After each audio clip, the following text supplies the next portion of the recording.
In this town, the words Stifle OCD are cause for great angst and concern.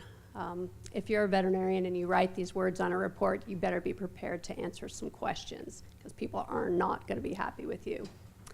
The general consensus is that stifle abnormalities actually do negatively affect the value, so owners and breeders and consigners are justifiably concerned when they get this on a report. So are all stifle findings cause for concern?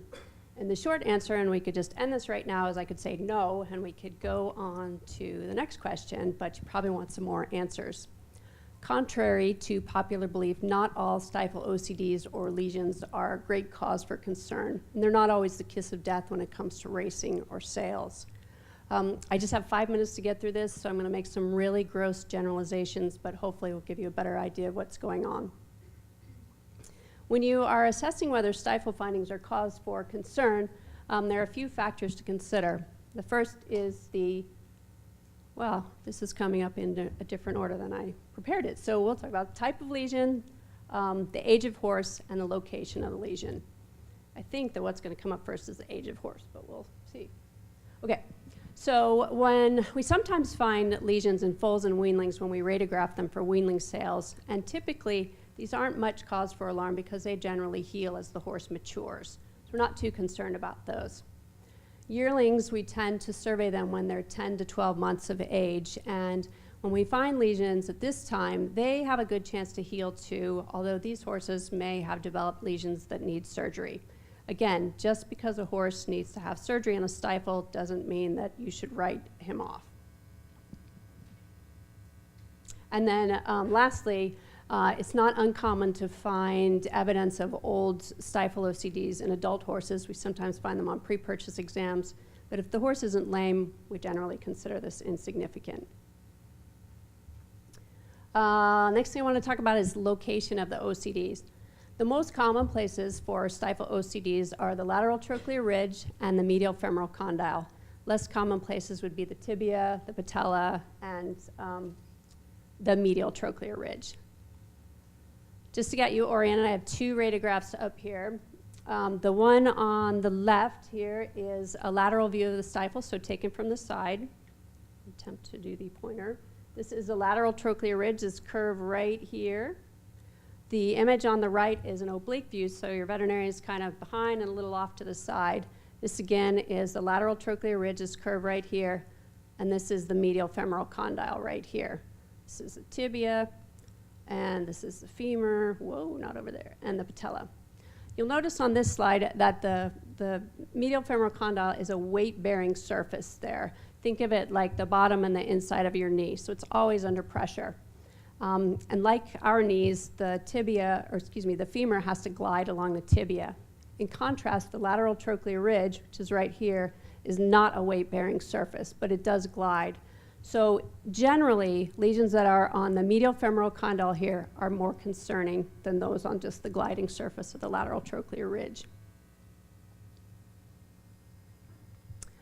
In either location, the lateral trochlear ridge or the medial femoral condyle, the lesions can really vary greatly with respect to size, and in terms of length and width, they can vary a lot, whether they're a lucency or a fragment that's loose in there, and whether or not surgery is an option. I'm just going to show you a few examples of lesions here. Again, this is our lateral trochlear ridge that we're looking at here. The one on the left is a relatively minor lesion. It's a lucency, there's no fragment. And we'll contrast with this one that even I think in the back of the room you can see. This lateral trochlear ridge here is pretty extensive. There's some little fragments in there, and it occupies a much larger area of the lateral trochlear ridge. This is a lesion that would require surgery, and it carries a much less favorable prognosis than this little one on the left, which has a good chance to heal on its own. Here's some examples of medial femoral condyle OCDs. And again, we're looking at this weight-bearing surface here.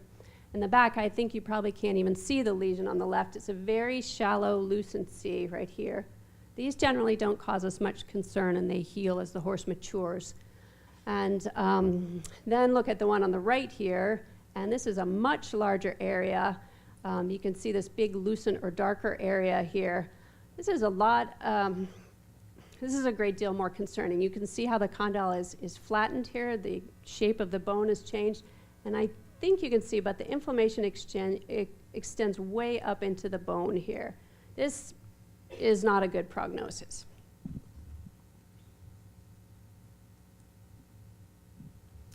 I've gone through this really quickly. But what I wanted you to get out of this is that not all Stifle lesions are cause for great concern. They can be minor, they can be major.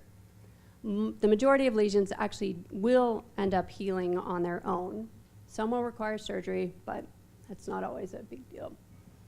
And if surgery is needed, most of those horses perform well after. The most concerning lesions are those that are non-surgical and occupy a large portion of the joint, like those bigger lesions that I showed you.